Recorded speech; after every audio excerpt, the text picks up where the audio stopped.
ايه اللي بيحصل ده؟ في ايه؟ ايه يا عم؟ بابا. يا بابا انت اللي جابك هنا؟ بقول لك ايه يا بسمله؟ ايه؟ الصور اللي معاه كلها جدمت، عايزين نصور صورتين كده ونحطهم على على البروفايل. طب يلا. استنى، انا قاعدة عاوزة اخش معاك.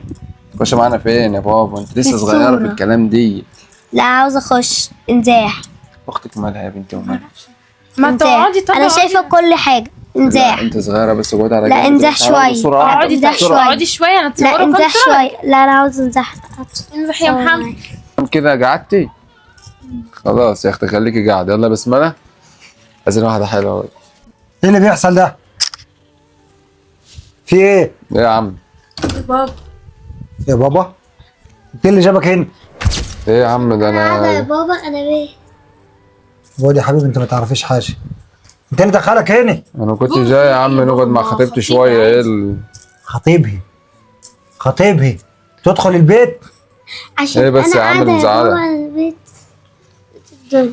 بص ادخلي جوه انت عشان انت ما تعرفش حاجه، دي كلام كبار. انت اللي دخلك البيت؟ داخل بيت ايه يا عم؟ ده زي بيتنا برضو. انا داخل زي بيتك؟ على فكره دي نصيبه تاني. ايه بس يا عم اللي حصل؟ اللي انت عملتها دي نصيبه تاني. ما عملتش حاجه والله يا عم. انا عملت ايه؟ ايه بس ما انا بتكلمني. ما عملش حاجه يا بابا، بس عشان عملتش ما حاجه؟ ينفعش. دي مش راجل ولا يعرف في الاصول. ايه بابا اللي طالما راجل البيت مش موجود، انت ايه دخلك البيت؟ انت مكبر الموضوع ليه بس يا عم كده؟ وانا عملت ايه؟ ده سندي كانت بنتك كانت قاعده معانا. سندي؟ يعني انت عارف ان مفيش عايش غير انا وبناتي، وخبطت على الباب اتاكدت ان انا مش موجود. المفروض لو انت راجل تعرف في الاصول ما تدخلش البيت طالما راجل البيت مش موجود. فهمت ولا لا؟ رنيت عليك تليفونك كان مغلق. الله يا عم. وحتى لو مغلق تقعد بره او تتكل على الله تمشي. مش معنى ان انت خطيب بنتي ان يحج لك انك تقعد معاها لوحديكم او تدخل البيت وانا مش موجود. لا يا ابني، انا كنت مفكرك راجل كويس اما طلعت ما تعرفش الاصول. اما البلوه التانيه بقى يا معلم، ان انت ازاي بتتصور انت وياها يا عم ده انا بنصور صورة عشان نحطها على الفيس عشان كله يعرف ان احنا خطبنا خلاص. على الفيس كمان؟ عايز تنزل بنتي على الفيس؟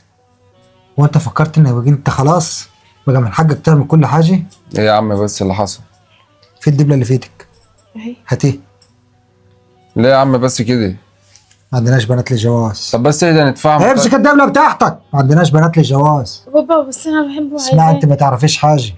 الراجل دي لو بيحبك مش هيدخل البيت من والراجل البيت مش موجود. الراجل دي لو بيحبك كان يغير عليك وما ينزلش صورتك على الفيس. اما بقول عشان الناس تعرف، دي مش غيور عليكي. دي بكره لما تجوزيه ممكن يتاجر بعرضك كمان، طالما هو عنده كل حاجه عادي. المفروض البيوت لها حرمه، والمفروض يحافظ على حق البيت طالما راجل البيت مش موجود. المفروض انه يحافظ عليكي ويحافظ على سمعتك. طب لما الجيران تعرف ان هو دخل هنا وراجل البيت مش موجود هيقولوا عليك ايه؟ المفروض كان خاف عليك ولا لا؟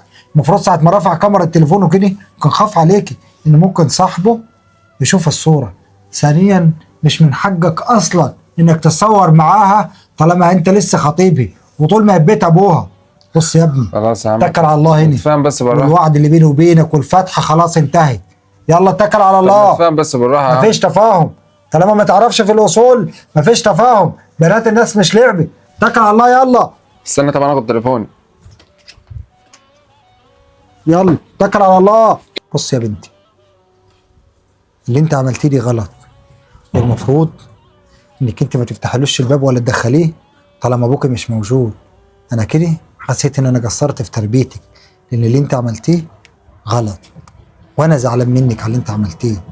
ومش زعلان ان انا سيبتك خطيبك، لان هو المفروض كان حافظ عليكي، وانت المفروض ما تزعليش. المفروض تاخدي راجل يغير عليكي، راجل حافظ عليكي. طال انت عارفه طالما اتصور معاك وعايز ينزل الصور على الفيس، بكره ممكن اخليكي تتبرجي وتلبسي وتمشي في الشارع عادي. ده انت لابسه كده ببيت ابوكي وانا زعلان، فبال هو بقى يلبسك اسود من كده بره كمان. اختاري اللي حافظ عليكي، اختاري اللي يغير عليكي، اختاري اللي يخاف من كلام الناس عليكي. عرفتي؟ حاضر يا بابا، انا مش عايزاك تزعل مني برضه. اتفضلي. الرسول صلى الله عليه وسلم قال: كلكم راعي وكل راعي مسؤول عن رعيته. الرجل راع في بيته ومسؤول عن رعيته. فيا ريت يا ريت ما تقبلش على بنتك ولا على بيتك الغلط مهما كان. يا ريت الرساله تكون وصلتكم، شجعونا بلايك وشير. السلام عليكم ورحمه الله وبركاته.